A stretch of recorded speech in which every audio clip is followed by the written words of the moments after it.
കുഴപ്പമില്ല. നല്ല ആസിഫ് അലി നന്നായിട്ടുണ്ട്. ആസിഫ് അലി നന്നായിട്ട് ചെയ്തിട്ടുമുണ്ട്. ഒരു ചെറിയൊരു കഥ, ഒരു ഗൾഫ് ബേസിലൊരു കുട്ടിയെ ചുറ്റിപ്പറ്റിയിട്ടുള്ളൊരു കഥയാണ്. നമ്മുടെ ഒരു താരെ സമീൻ പർക്ക് പോലെ ആ ഒരു ചുവട് പിടിച്ചൊരു പടം. നല്ലൊരു സിനിമ, നല്ലൊരു കൊച്ചു ചിത്രം. ചില മോശമൊന്നുമല്ല പടം. നന്നായിട്ട് കാണാൻ, ഫാമിലിയായിട്ട് വന്ന് കാണാനുള്ളൊരു പടമാണ്. കുഴപ്പമില്ല. പിന്നെ എല്ലാവരുടെയും പെർഫോമൻസ് ഒക്കെ ഭയങ്കര ഭംഗിയായിട്ടുണ്ട്. ഇത് പെർഫോമൻസാണ് മെയിൻലി പറയുന്നത്. കാര്യം ഭയങ്കര ഭംഗിയായിട്ട് ദിവ്യയാണെങ്കിലും ആസ്വദിക്കാനുള്ള ഒന്നും കേട്ടിട്ടുണ്ട്. എല്ലാവരും ഭംഗിയായിട്ട് ചെയ്തിട്ടുണ്ട്. പ്രമേയവും ഭയങ്കര രസമായിട്ട് രസമുള്ളൊരു ത്രെഡാണ് സിനിമയിൽ. അതിന് കുറേ മൂമെൻറ്റ്സ് ഉണ്ട്. ഭയങ്കര വളരെ ടച്ചിങ് ആയിട്ടുള്ള പല സീൻസൊക്കെ ഉണ്ട്. ആൻഡ് ആസ്വദിക്കയുടെ ആണെങ്കിലും കുട്ടിയുടെ ആണെങ്കിലും ആ ഒരു റിലേഷൻഷിപ്പ് വളരെ ഭംഗിയായിട്ട് കൊണ്ടുവരുന്നുണ്ട്. പിന്നെ കണ്ടപ്പോൾ ഭയങ്കര അവസാനമൊക്കെ ആകുമ്പോൾ ഭയങ്കര നല്ല ദിവ്യയുടെ അവസാനത്തെ ഒരു പെർഫോമൻസ് ഒക്കെ ഭയങ്കര തിയേറ്റർ എക്സ്പീരിയൻസ് നല്ലൊരു കുടുംബചിത്രം, നല്ലൊരു പേരൻറ്റിങ്. ശരിക്കും കരഞ്ഞുപോയി. ആസ്വദിക്കാൻ സൂപ്പറായിരുന്നു. ഓർഹാനും സൂപ്പറായിരുന്നു. കണ്ണു നിറയിച്ചു. ശരിക്കും കരഞ്ഞുപോയി. ഇപ്പോഴും ആ ഒരു ത്രില്ലിന്ന് മാറിയിട്ടില്ല.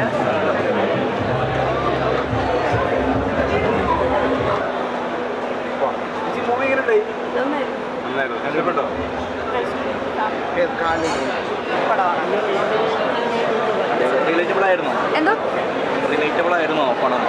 അതായത് ഒരുപാട് ഗൾഫിൽ കുറേ പ്രവാസികൾ ഇങ്ങനത്തെ സിറ്റുവേഷൻ. അതെ അതെ, തീർച്ചയായിട്ടും. എനിക്ക് അതിനേക്കാളുപരി എനിക്ക് കുട്ടിയും ആസിഫിക്കും തമ്മിലുള്ള ഇമോഷൻസ് നന്നായിട്ട് വർക്ക് ആയിട്ടുണ്ട്. നല്ലൊരു ഫാമിലി മൂവിയാണ്.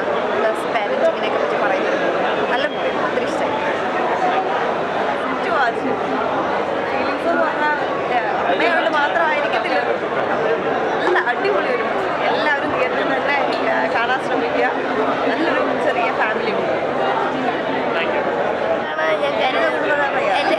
ആസിഫിക്കായും എല്ലാവരും നല്ല കിടിലനായിരുന്നു. എത്ര പറയാനുള്ളൂ. അനിയൻ്റെ അഭിനയം നല്ലായിരുന്നു. ആസിഫിക്കയുടെ പോലെ തന്നെ അങ്ങനെ എല്ലാം ഇഷ്ടമായിരുന്നു. അവസാനത്തെ ആ ഒരു ഇതുവരെ ഞാൻ കരുതിയില്ല. ബാക്കി കണ്ടു നോക്കണമല്ലേ?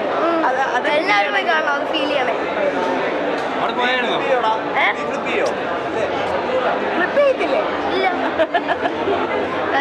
ഇവന്റെ അത്ര ചെയ്തില്ല. ഞാൻ കുറച്ച് ചെയ്തു. ഫ്ലിപ്പ് ചെയ്യും. Normal flip. അതെനിക്കറിയത്തില്ല. ഇനി വരുമ്പോൾ നമ്മൾ അടുത്ത വടത്തി വരും. ഫാമിലിയിലെ നമുക്കെല്ലാം ഫാമിലിയിൽ നിന്ന് പഠിച്ച കാര്യങ്ങളല്ലേ നമ്മൾ. എങ്ങനെയുണ്ട്?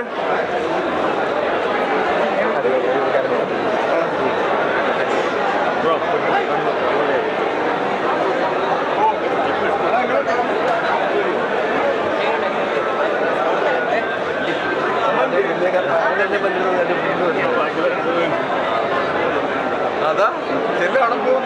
അവിടെ ചെല്ലണം. അഭിനയം കണ്ടിട്ട് ആസ്വദിക്കാൻ അറിഞ്ഞോ? സത്യം പറയാം.